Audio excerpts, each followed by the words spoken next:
Vamos lá, quais são os cuidados que você precisa ter como pessoa jurídica contratante ou como contratado, como empregado, né?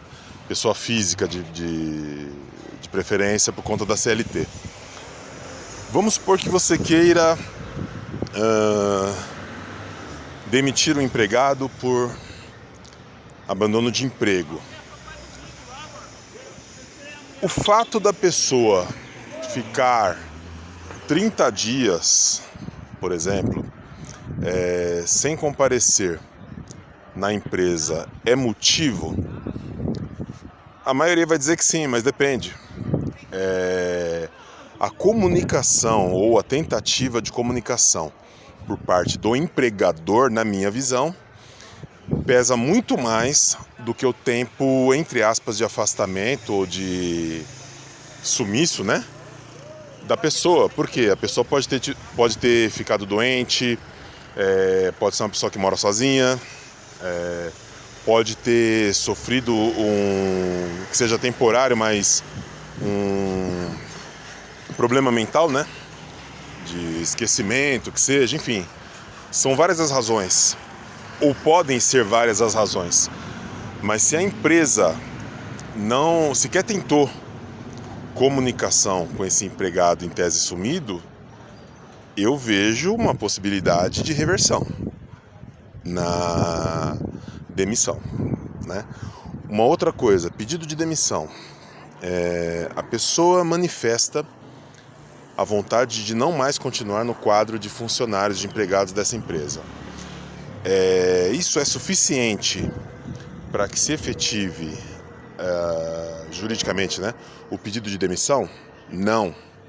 Porque a pessoa precisa manifestar isso de maneira formal. Não pode ser mera alegação, né? Então, de repente, uma cartinha de próprio punho, um e-mail, né?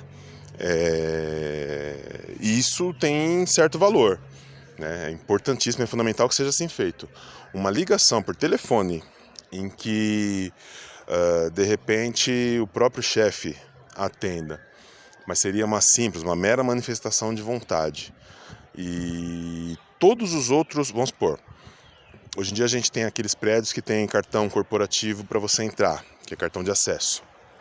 Isso não foi devolvido. Tem empresas que têm uniforme, também não foi devolvido. Então o que a empresa tem para alegar que a própria pessoa pediu demissão? Uma ligação que seria facilmente contradita numa audiência. A pessoa pode chegar e falar, não disse isso. Nunca manifestei minha vontade. Pelo contrário, mandaram eu ficar em casa. Pronto.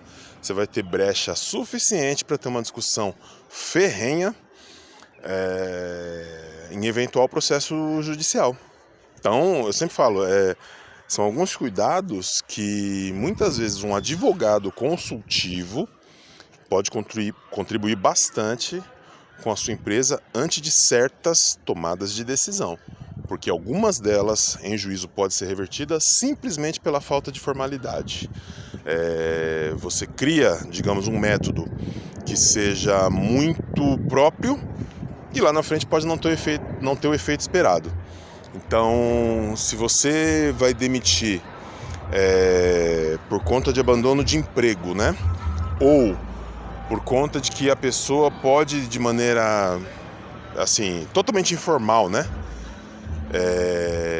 Disse não ter mais vontade de continuar na empresa, isso pode ser um erro por conta da empresa, pela falta de formalidade. Tudo isso pode ser revertido. E muitas vezes com um acréscimo aí de indenizações não previstas, enfim. Às vezes a pessoa manifesta que quer sair. Ficou lá 10 dias, né, sem entrar em contato com a empresa. Ela comete uma falha? Lógico, ela comete uma falha. Só que a empresa vai alegar que ela pediu demissão, certo? De maneira informal. A empresa contratou uma outra pessoa, certo? Ela tem o direito de ser, pelo menos de pleitear, né? A recolocação dela, voltar para o cargo? Tem, ela não formalizou o pedido de demissão.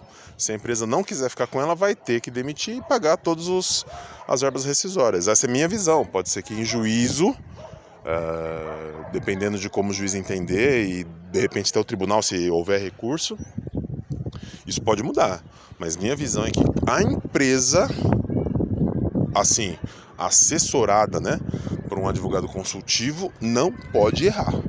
Porque quando erra, geralmente vai ter a perda. A mera manifestação não é juridicamente aceita, né? Ela precisa ser reconfirmada, né? É diferente de um documento assinado, né?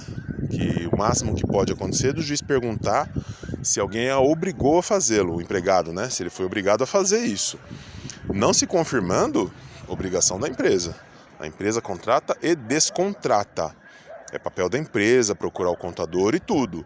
O vínculo, né, é desfeito mediante a ação da empresa. Então ela não pode errar, é simples assim. E aí fica a ideia. O ideal é sempre você ter um advogado consultivo. Muita gente né, sei lá, técnico em RH, todo respeito. Mas assim, existem situações que extrapolam o conhecimento desse pessoal. Esse pessoal conhece muito, tem formação, né, para isso, mas tem algumas coisas que extrapola. Então, não foi feito da maneira correta, existe o risco. E aí um advogado consultivo seria o ideal para orientar a empresa nesse sentido, para não ter lá na frente um arrependimento que não vai produzir efeito, né? Você vai se arrepender e mesmo assim vai ter que pagar as verbas rescisórias devidas por conta da falta de formalidade.